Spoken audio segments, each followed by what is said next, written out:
Daylight, my MVVs, welcome. Yes, so High Chief Adégbénró has entered the palace and, advised the Great Lion to go ahead and finish Ofarende.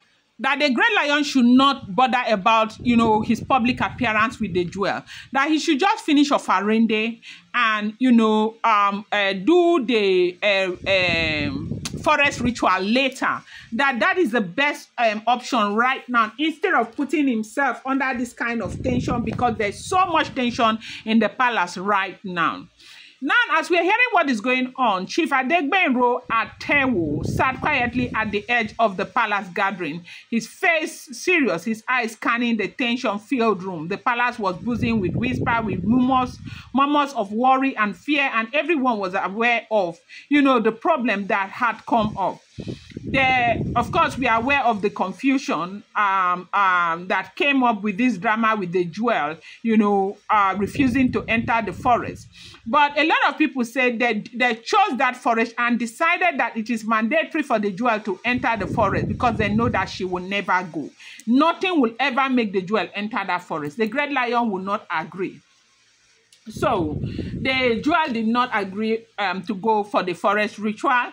And Adetutu, who is supposed to represent the jewel, we are all aware that Adetutu is not also going. The reason is because they said she has no direct connection with the Great Lion, and Adetutu say she cannot marry as long as Ebony is part of that equation. Okay, so this is something we have discussed. I don't want to lash on this to take you back again. If you're joining and you don't understand where this is coming from, you might have to go through last week video from Monday to be able to understand. Now, Chief Adégbénró, being the senior, calm and wise voice in the room, shook his head slowly and spoke in a measured tone, okay? He looked at the Great Lion and said that all this tension could be avoided if they followed the simple path. Do the Ofarende now, he advised. Forget about the forest ritual for the moment. Let that come later. There is no need for palace drama. Let the main ritual happen and allow everything else to follow in its proper time. He explained that Ofarende, the cleansing and joining ritual, could be performed properly without the forest phase.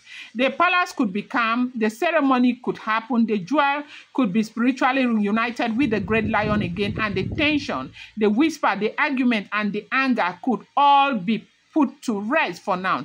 Everyone was watching the chief as he spoke. His words were calm but firm. They carried authority and they carried experience. People nodded quietly because they understood that he was not speaking lightly. But the Great Lion was not convinced. He had his reason. We are all aware that the Great Lion is preparing for something very important on the 5th of December 2025, his 10th year anniversary. This is a milestone he had worked for, planned for, and dreamed of. He wanted the jewel to be there with him publicly. He wanted her to, stand beside him, to show the people, to show the palace, to show everyone that they are together again. But he knows that if the forest ritual is not completed, the jewel will not be able to appear in public with him. The Yoruba traditions are very strict on this. Without the forest ritual, the spiritual joining is not fully recognized, and the land itself would not accept their public appearance. And that's the reason why you see this whole thing is so serious. Welcome back to my channel. It's your girl Daylight. I bring you fresh and spicy gist from the source is still on the royals. How are you guys doing? I appreciate you so much. I love you. Adégbénró, my people. Happy new week to you. May God bless you. May God make his face shine upon you. May all that you desire come to pass in your life in the mighty name of our Lord Jesus Christ. Now, and if you're here and you're yet to subscribe, please kindly go ahead and hit that subscribe button. And do not forget to turn on the notification bell, and do not forget to give this video a thumbs up. The tension in the room grew. Some of, the palace elders whispered to each other, worried about the timing. They understood that the Great Lion wanted, what the Great Lion wanted, but they also understood Chief Adégbénró's advice. Chief Adégbénró remained calm, his head slightly, tilted, his hands resting on his knee.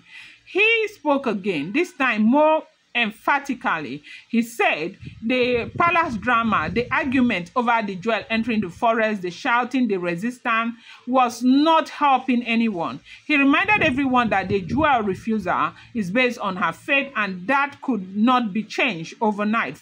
Forcing her into the forest ritual would create conflict and the palace would be torn apart. And so nobody should try and force the jewel. Nobody should sit here and whisper who the hell does she think she is. She's got a faith. She believes in what she believes in. And everyone has a right to their own belief system. And when it comes to the jewel, it's not something that just started today. We have always known the jewel to be this person that does not compromise or would never compromise her faith. And so there's no need for anybody to begin to say who the hell does she think she is. Now let her go ahead and do the Ofarende, and then later the forest ritual would come in. They said the great lion was quiet for a while. His mind raised. He thought about the palace, the elders, the people, the ceremony, the anniversary. He knew Chief Adégbénró was right in one sense. During the Ofarende first would, calm the palace. It would restore order. It would also heal some of the tension caused by years of shame and division. But he could not ignore his own heart. He wanted the jewel to be there with him for the anniversary, to show the world that there we are together again. They said that is exactly what the great lion wants right now. Now, the palace staff and other elders watched in silence. They could feel the weight of the decision. They knew that, whatever choice the great lion made would affect not only the palace, but also the way the people saw him and the jewel. Chief Adégbénró leaned back slightly, crossing his arms. He did not push further. He said what he said, and he said, well, for now, this happens to be the best option. The argument was not about tradition being broken, because tradition could adapt. It is about timing, about expectation, about controlling tension, and about honoring both the palace and the people. Chief Adégbénró understands the human side, the great lion's desire to have the jewel publicly at the anniversary. He also understood the practical side. If the forest ritual could not happen now, the forcing it could create chaos, and that would undermine the very purpose of Ofarende. And that was why he started saying that they should forget about the ritual. Now, if that happens, it will be a very big disappointment to the great lion, because if there is anything he had looked forward to, is to bring his wife out this Christmas, this season, this celebration, this festive period. Yes, that happens to be what he wanted, his wife and his son most importantly. But right now, with the way things are going, we do not know. The issue of, Ebony leaving the palace has caused a whole lot of wahala. In fact, the whole thing is so messed up already, but it is what it is. But what is important is that Ofarende is going to hold on Saturday. There's no going back to Ofarende. Preparations are ongoing. They have done that first tying ritual and all of that, so there is no going back. But let's see how it happens. If there's a way they can sort out this foresting, well, we will see in the days ahead. I'm going to bring you more update. Do not forget that these are all alleged, rumored, unverified information making the rounds on social media and should not be seen as fact.